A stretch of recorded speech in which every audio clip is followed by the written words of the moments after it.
All right, picked me up another project this past weekend. I got the 1772, and after having the 982 and been using them, I figured I needed another project. So instead of redoing some of the other smaller Cub Cadets, I wanted some more supers. So this is what I'm going to more focus on for now on, is the supers and the larger garden tractors, and I'm phasing out some of my smaller ones. I have gotten rid of a few of the smaller ones. I'm still going to keep my 82 series, one of each.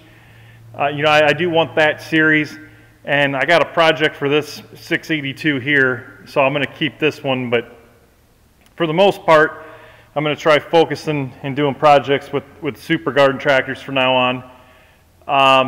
The 682, I've been working on this. I had to pull the fuel tank out of that, dump all the old gas out.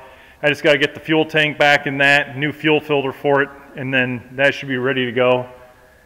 The 782D, I've been messing around with this one a little bit. I had a charging issue.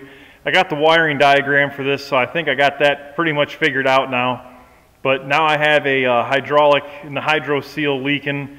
I got to get the part and fix that, and then just common maintenance. It needs an oil change, and I got a battery for it, and I'm doing the glow plug update. I'm going to throw the other two glow plugs are coming in tomorrow. I got to stop and pick them up. And this doesn't have the gear reduction starter. This is still the old starter. So with the battery and the glow plug update, I'm going to do a video on that. If you have the old style starter, these actually helps them out quite a bit for starting. So I'll show the differences on that. I took the tri-ribs off the front of that and put the V61s on it, and I'm going to run it like that for a little while to try that. So that's sort of what I've been working on for now. The 582 project, if you guys have been following, that's going in for paint here hopefully next week or within the next 2 weeks. So I hope to have the 582 back together and complete, and then the 982 is what I'm going to start on next. So this is just an IH built 982. Only difference with this one is it's going to be a diesel conversion. I'm not doing anything real crazy with the diesel here. It's just a Kubota D600B, 15 horse. Same diesel found in the 1572, 1512, 882, 782D, etc. It's just sitting in here for right now, which is fine, because I'm going to pull it and then take all the sheet metal and everything down, and I'm going to have everything sandblasted and start to paint it. Haven't decided yet if I'm going to turbo this. More than likely I am, but I still got to do some more research, because I just don't want to have to dig into the engine and do a bunch to it to make it stronger for a turbo, because I don't really plan on doing a whole lot of pulling hard with it or anything. But as long as it doesn't do engine damage, I may still put a turbo on.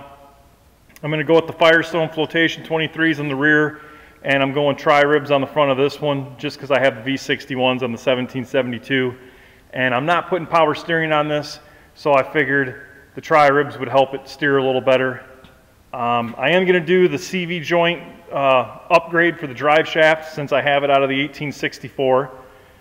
One thing I would like to point out is this one does have the option for the steering brakes, which I probably never use them, but on the 982s that was an option. So 15s and 1772s it came standard, but it is neat, just another little option to have. I got a whole nother dash for this right in here, and then I got all the lines and ports for the auxiliary front hydraulics. But I'm thinking I'm going to run, instead of front auxiliaries on this, I'm going to put them on the rear, since I don't have a rear PTO. I'll throw them on here, and then if I want to make some kind of attachments that I can have hydraulic lift on, I might do that. I got the hood. He gave me that super diesel hood, so it don't have the hole for the fuel tank. This does have the cast iron rear end, which is what I was looking for the diesel build, because in my previous video I showed you guys up underneath there on the aluminums on the diesels, if you don't keep them bolts tightened, or them ears are prone to breaking off. So the cast iron's a little bit more sturdy for that. So my goal is, what I want to do is I'm going to take the cast iron out. I'm pulling the 30mm fine spline axles and the two-piece carrier out of this one, and I'm going to put all the innards of this one into the cast iron rear. Now this side tube here on the left is going to have to take that into a machine shop and have them machine it down. to the right size so all this will fit on the cast iron. But I'm hoping once I get that all taken apart and put in here, I'll have the best of both worlds. I'll have the strength and durability of a cast iron rear end with the strength and durability of the upgraded axles. I don't think I'd ever break a coarse spline axle, but from a lot of stuff I've been reading, the 982s, for some reason, I don't know if it's the bigger tires or the torque, but a lot of people said they've had complaints with twisting axles off, so I'm going to try to alleviate that problem and just by doing this.